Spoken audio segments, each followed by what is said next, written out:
Hey everybody, welcome back to the course. Now, in today's lecture, we are going to look at something which I think a lot of students struggle with, or at least it's something that a lot of students think is very important in the exam, and they're right, and that is paraphrasing and synonyms, trying to avoid the repetition of vocabulary when writing our task 2 essay. So this lecture will talk about how to demonstrate a wide range of vocabulary to make sure that we're achieving band 7 or above in lexical resource. But this lecture will talk about 5 different ways that you can paraphrase. So not just synonyms, but lots of other ways that we can paraphrase as well, so that you should have a great number of different ways that you can paraphrase by the end of this lecture. So the first thing to talk about is the band descriptors. Just a quick reminder here of what the examiners are looking for. If you want to achieve a band 7 in lexical resource, you must use a sufficient range of vocabulary to allow some flexibility and precision. The key word there is range, a sufficient range, not an adequate range, which is band 6, but a sufficient range. So there must be enough range. So to achieve a band 8 in lexical resource, you must use a wide range. So not just enough, but actually more than enough. Show you have a wide range of vocabulary. Basically, the greater your range, the higher your score. So let's get started by looking at paraphrasing tip number 1. And of course, it's the most obvious one, synonyms. Synonyms are basically words which are very similar to other words. Sometimes they mean the same thing, sometimes they're just very similar.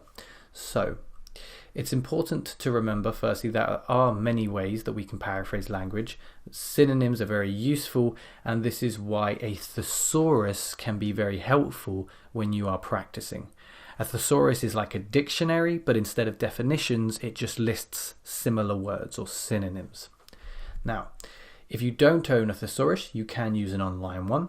So try it now. Look up the word range and then the word synonym. Range synonyms. What do you find coming up? Array, assortment, collection, diversity, mixture, and variety are just a few of the words that appear under the word range. Do make sure you are researching the appropriate context of the word.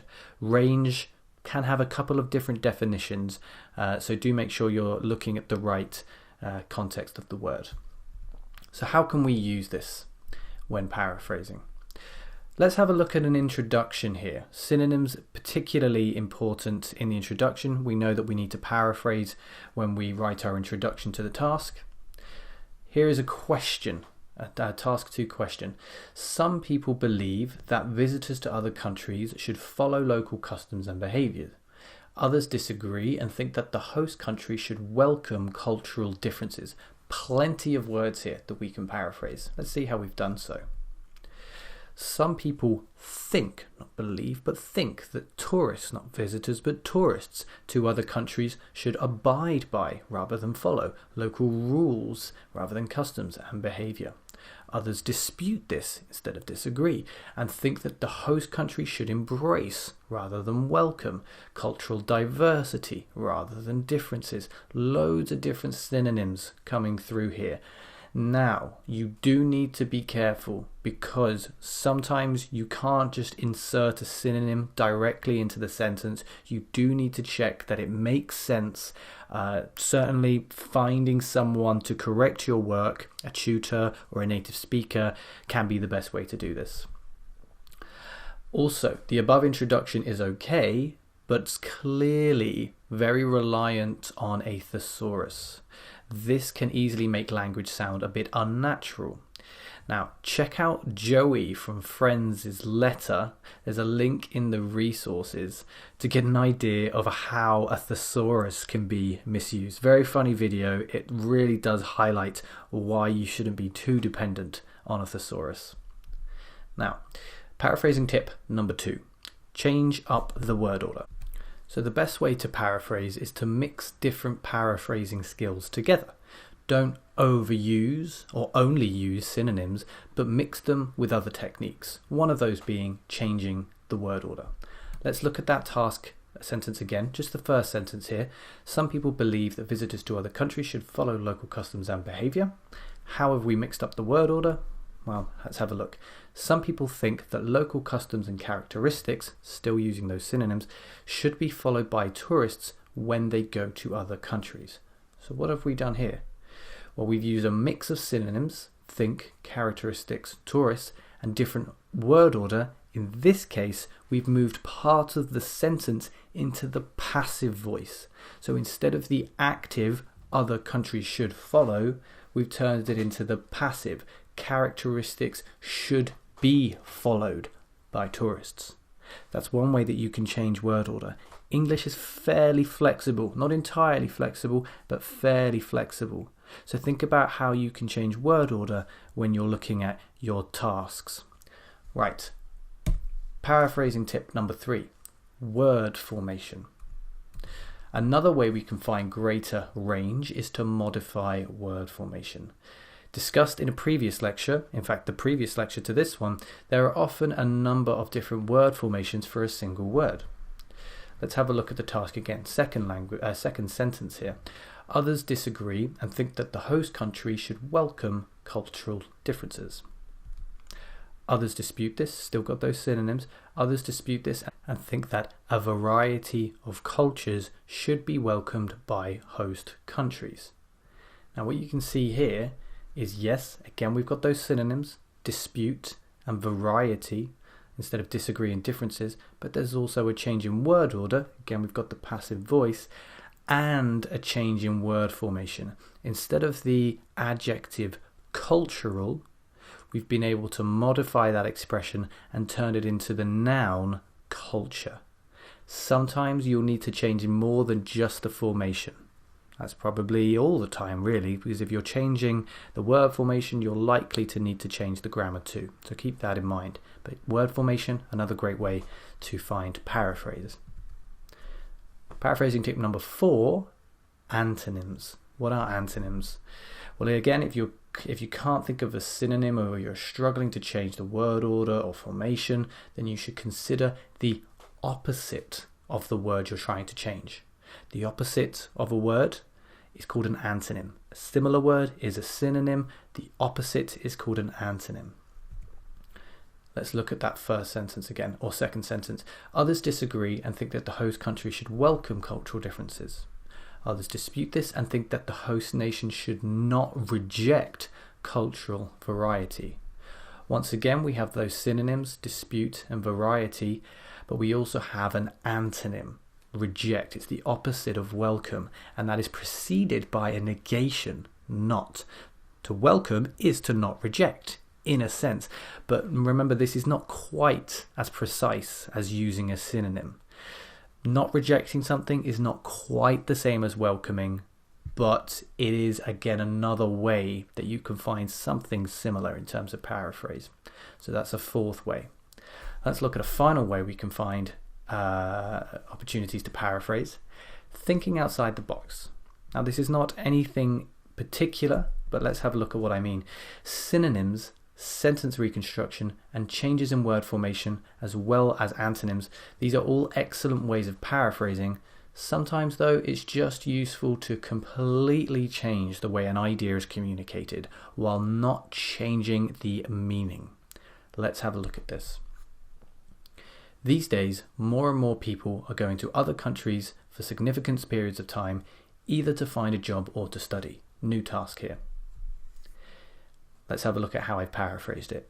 In recent years, the number of people choosing to move abroad, either for work or education, has increased substantially. So much is going on here. There's so much paraphrase, but in essence, more and more has been changed, not with a synonym, but with a change of the way that the idea is communicated has changed to the number of people has increased substantially.